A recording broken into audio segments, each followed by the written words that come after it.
What's going on, YouTube? JT Reborn here, and welcome to another edition of my Marvel Rewatch. And in today's video, we're going to be talking about Black Panther, the film that took the world by storm last year, just like Infinity War, although Black Panther made more money domestically, but it couldn't touch Infinity War's foreign grosses. So yes, Black Panther, the film that gets so much praise, and in my opinion, is entirely overhyped.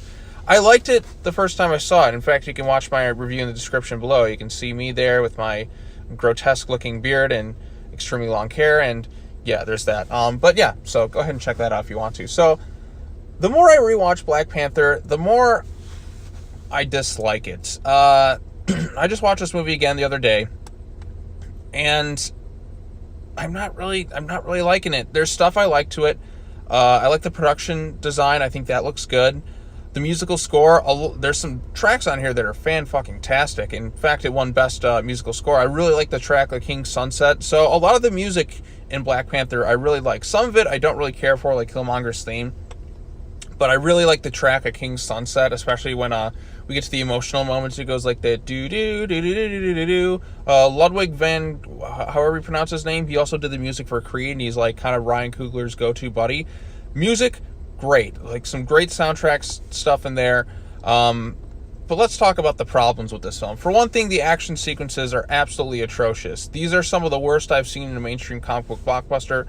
Ryan Coogler is good at telling stories, and for the more like family dramatic moments, he is not a very good action movie director. Like, in fact, he is a terrible action movie director. It's not his forte. I mean, not everyone can be good at everything. Like, for instance, I'll give you a director, Zack Snyder.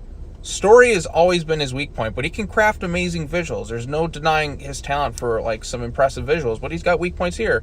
Every director has their strengths and weaknesses, and with Coogler, he cannot direct a good action sequence. There's a scene in here where he tries to do like a single long take, and it looks very messy. It kind of gave me flashbacks of the last Airbender movie, although not that bad. Like it just felt like there was directionless. Like it just came across like poorly done, and yeah, like when it comes to the action sequences, I struggle to stay awake. In fact, the pacing, a lot of this movie, I kind of struggle to stay awake upon rewatching it. The pacing, by God, does it drag at times. Like the scene where they go to South Korea, where they go to question Ulysses Claw, to when Killmonger shows up, it just feels like forever to get this thing going. The serious dramatic moments I like. I like the stuff with Killmonger's backstory. I thought that was pretty good and quite compelling. And I like how the villain, in a way, kind of changes the hero. But, like, you know, it gets really, really preachy with Killmonger at some point. It's like, oh, God, just knock this guy out. He's on a quest to become the king of Wakanda. He's like, all that challenge shit's over. So I do like Michael B. Jordan in this film, but he's not the best part of this movie. The best part of this movie is Andy Serkis as Ulysses Claw. He is having the time of his life. He's chewing so much scenery. There's nothing left by the time he's done in this film. So Andy Serkis is great. Chadwick Boseman's a good lead, although I preferred him more in Civil War. I guess that's just kind of the Russos directing. Like a lot of these characters in that, I prefer them under the guidance of the Russos as opposed to, like, you know, someone else. But yeah, so I like Chadwick Boseman. I think he's good. He's a noble hero in this one. He has to go through some developments about, like, is it right for Wakanda to keep everything from the rest of the world, yada yada yada. Yeah, there's some like there's definitely some preachiness going on in that there. His sister Shuri, she's charismatic, she's pretty funny. Not really funny, but like she's very likable and she's smart, tech savvy. Other than that, like I liked Okoye. Every other character I could give a fuck about. I don't care about like his girlfriend Nakia or whatever. She doesn't do enough to leave an impact on me. Okoye is pretty good. I think that's because it's Diane Guerrera, who just has that on-screen presence that few actors have. Like, she just commands the screen whenever she's on it. I think she's really good. Michael B. Jordan is an entertaining villain. I don't think he's an all-time great villain, though, because here's where I get issues of it. So, Eric Killmonger comes and challenges T'Challa when we come to find out that he is royalty. He has a right to challenge for the throne. So he comes to challenge him. He beats him in a fight. And then T'Challa, like, he doesn't die. He gets pushed off a cliff. And then, like, 5 minutes later, he's given the herb to get his powers back. And then he goes and fights him again. My big issues with this is when Killmonger takes over. He takes over for 5 minutes. He doesn't do anything. He's ready to enact his plan. It's like the next day he's challenged again. And then he loses. So this villain, like, you set him up like he's going to do a bunch of crazy shit. And he ultimately does it. He doesn't really kill anyone. Well, he kills Claw. He enacts some stuff in Wakanda. Like, he does it, like...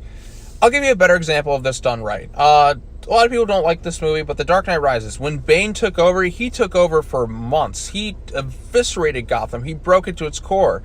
Joker did kind of the same thing. Like, he left everyone on edge. His impact was felt throughout. Killmonger just gets into power, and then immediately he's taken out by T'Challa. T'Challa doesn't really go through any major training. He just gets his powers back, kicks his ass by luck, and that's sort of it. I'm like, no, you gotta actually build T'Challa back up. Like, he got his ass handed to him, and no, it's not really that at all. He just gets his powers back, and then he just wins right away. There's nothing really all that fulfilling about it. He's saved right away, and then he just goes right back out there and just wins. It's not very fulfilling. It's kind of unepic. It's anticlimactic. Then we get to this action sequences in this third act, and the CGI. This whole third act is a mess. It looks terrible. I feel like I'm watching cutscenes from a PS2 video game. The Mummy Returns has better CGI at point. Well, okay, nothing's quite as bad as the CGI Scorpion King from Mummy Returns, but you get my point, is that the special effects and CGI and the act is just absolutely terrible. There's some good emotional moments, and Ryan Coogler is good at that, but this movie is just a drag. When I don't watch... Okay, so this is me when it comes to Black Panther. It's like, oh yeah, I like Black Panther. I liked it. And then I go and watch it. I'm like, why? Why did I say that I liked it so much? When really, the more I watch this movie, the more uninterested in it I become. Like, I even kind of struggle. I struggle trying to get through this rewatch. I'm just like, man, this one's just... It's not that great. Why did this film do so... Okay, I know why it did so well.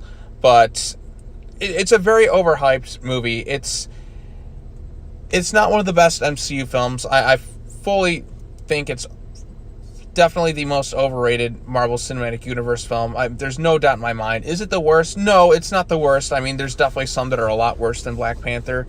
But just by rewatching of it, it just doesn't leave much of an impact on me. I like some of the score. The way it sets up for Infinity War, they show Claw... Not Claw, Bucky Barnes, who looks like Jesus Christ. In the background, like, they're just like, the White Wolf will rise again, and he gets his arm or whatever. Or no, they see him, like, recovering, like he's just trying to get himself in order before going to take on before Thanos comes down to whoop some ass, and they gotta kind of save the day. But yeah, so Black Panther, it's an okay movie. It's not a terrible film, but the more I watch it, the more I dislike it. There's just some problems with it, and these are some glaring issues for me. And I just think that it is an overhyped film. I mean, it's definitely not terrible, and I know a lot of people really liked it, and good for them, but me, the more I watch it, the more I dislike it. Even when I first saw it, like, I'm like, yeah, I like that, but then, like, I saw it a second time, and, like, I kind of struggle to get through this one. And I don't know if it's me just being completely, like, my different taste than everyone else. There's a lot of movies that get such high praise, and then I see them, and I'm just like, I wonder why. I'm like, is this just kind of like...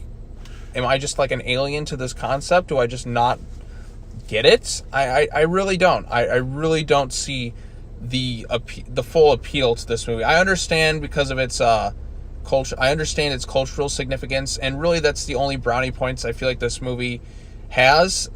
But other than that, it just doesn't do it for me altogether. So let me know your thoughts down below of what you think of Black Panther. I liked it more when I first saw it, but as I go and do this rewatch, I'm reminded that I don't really particularly care for Black Panther too much. So this is like the fourth or fifth time I've seen it, and I just don't love this movie. I think it's okay. It just gets worse and worse each time I see it. So I'm just gonna probably not watch it for a long time. Maybe a few years from now I'll like it, but I don't know. I'm not feeling Black Panther. So, yep, that's all I gotta say. Thank you all so much for watching. Post your comments down below. Comment, like, subscribe. Let me know your thoughts on Black Panther as we move into the next film, which, I can't wait to talk about this one. Because this next one, spoiler alert, is my favorite MCU film of all time. So, yep, that's all I got to say. Take care now. Bye-bye then. I'll see you next time.